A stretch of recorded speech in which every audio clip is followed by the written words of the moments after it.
Stop losing fish. Keep watching this video to learn some tips and tricks, the way that I have my system rigged up, certain knots that I use, different shafts that I like to use, even the shooting line that I use. You know, we're not trying to, as spear fishermen, we're not trying to go out and shoot a fish and have it rip off because it's just gonna get injured, yeah? The fish is gonna get eaten by sharks. It's not gonna make its way onto the boat, back home, to feed ourselves, our friends, our family. So keep watching this video to learn a few tips and tricks, some stuff that I've had to painstakingly make mistakes throughout the years till I've gotten my system rigged up to where it's at today. So let's get into it.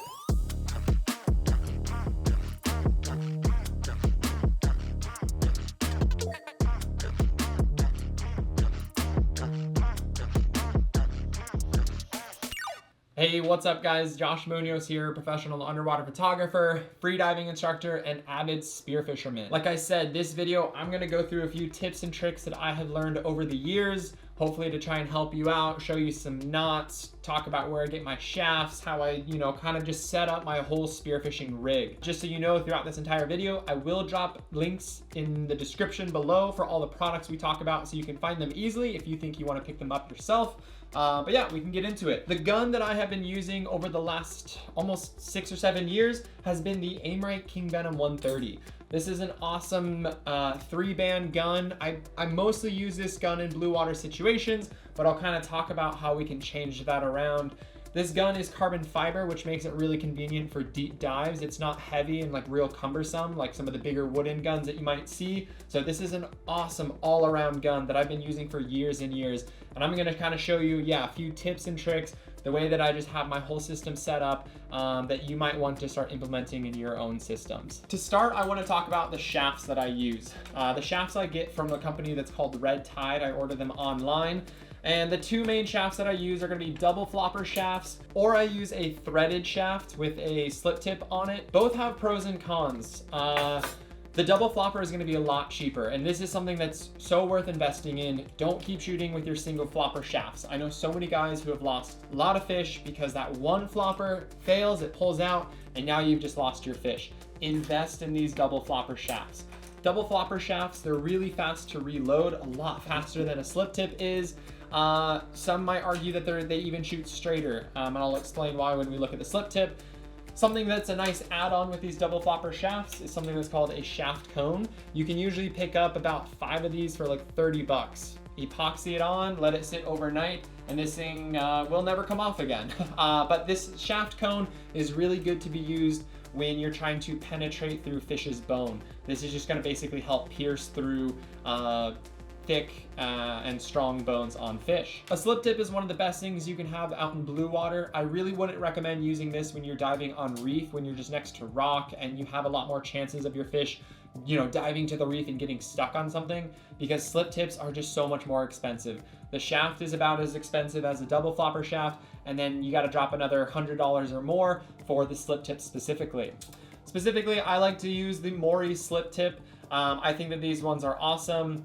Like I said, some people might argue that these don't shoot as straight, right? We have a lot more stuff to manage. Sometimes when you tuck this line inside your bands, it's going to throw off your shot. If you do rig up a slip tip shaft, go ahead, use some electrical tape, throw some on just near the top where it's not going to be in the way when it's loaded on the gun. But this is going to prevent this slide ring, once you've shot a fish, to slide all the way down the shaft. And now when you're fighting a fish, it's gonna be this really weird, uneven fight. All it takes is a small strip. And again, if you don't have that on there, this slide ring can slide all the way down. So now it's gonna make reloading even more annoying because you gotta make sure it's all the way up at the front.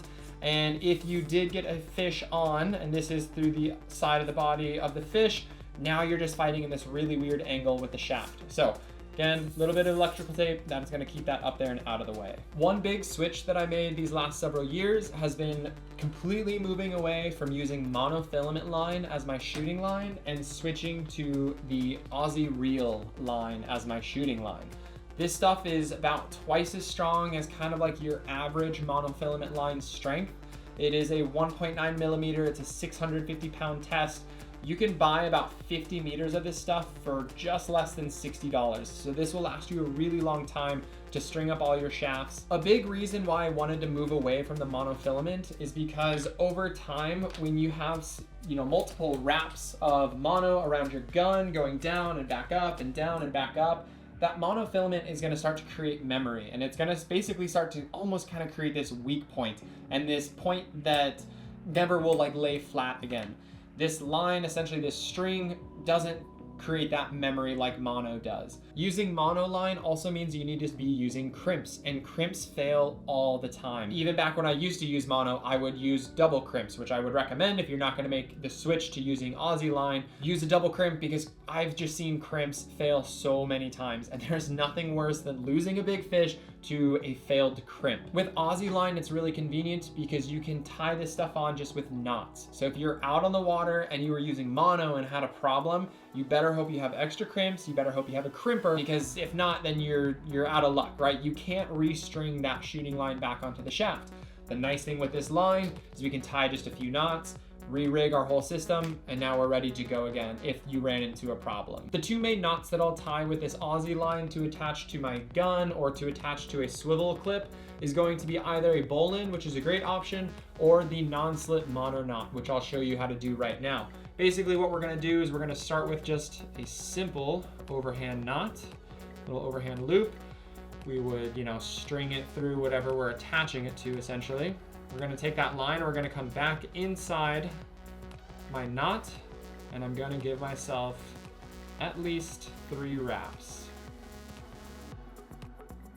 Okay, after 3 wraps, I'm gonna send that line right back through my knot, and I'm just gonna pull it tight. Pull everything nice and tight. Cut and trim your ends like you normally would, and this line is unbreakable. This is not gonna fail on you in water on a big fish, and the really easy thing is you can always just back this off. If for whatever reason you did need to adjust your setup, retie or something, you can do that on the go. So with my gun in particular, I really do like that I can switch between using a breakaway system, which is set up right now, to the reel system. With the breakaway setup, I just purchased one of these from a store, the swivel breakaway setup. It's maybe 20 or 30 bucks. This has lasted me a lifetime. These things are pretty durable. You shouldn't need to buy a new one. You can make something like this on your own. I've just always chosen to purchase it. Clips onto the end of your shooting line, and then this is going to be attached to your float line and float. Again, the setup with my gun, I do like that I have a reel on this gun. A little bit of extra weight towards the back of your gun is gonna help a lot with the recoil, and it's just gonna help the accuracy of your shooting. But if I wanted to switch to a reel, like I said before, sometimes in Hawaii, it's nice to just go with a reel when you gotta dive really deep.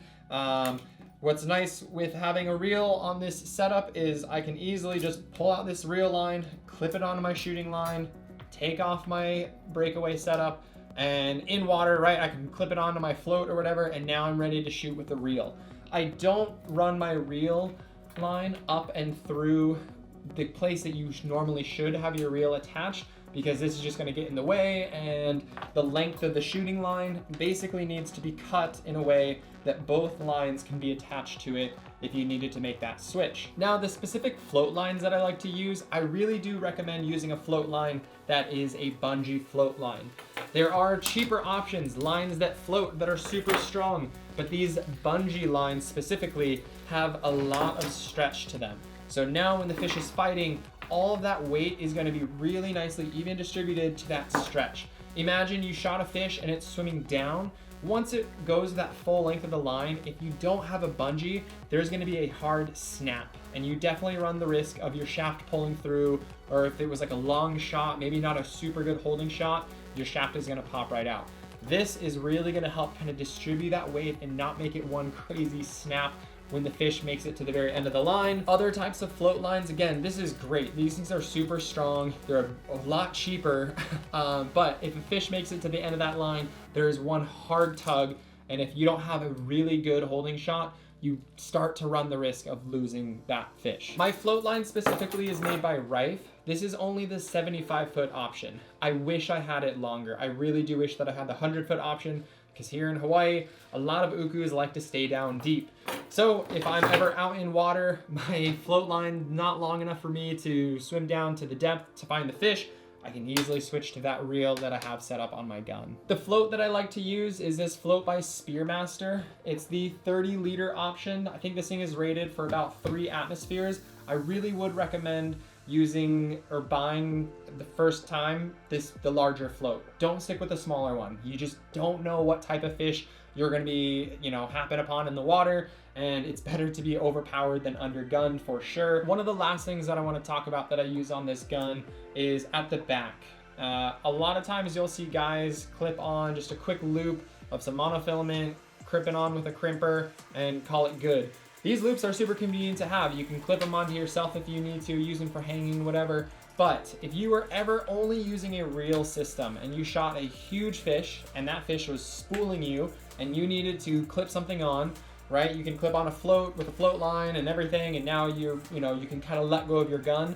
You want something back here that you can trust and that is strong. So I like to use this material. It's called Amsteel. This stuff is super cheap. You can get a few feet of it for just less than $5. But the breaking strength of this line is about 13,000 pounds. I have used a single loop and I have spliced it so that now it's probably even about double. So this should be about over like 20,000 pounds of breaking strength. This should never fail me.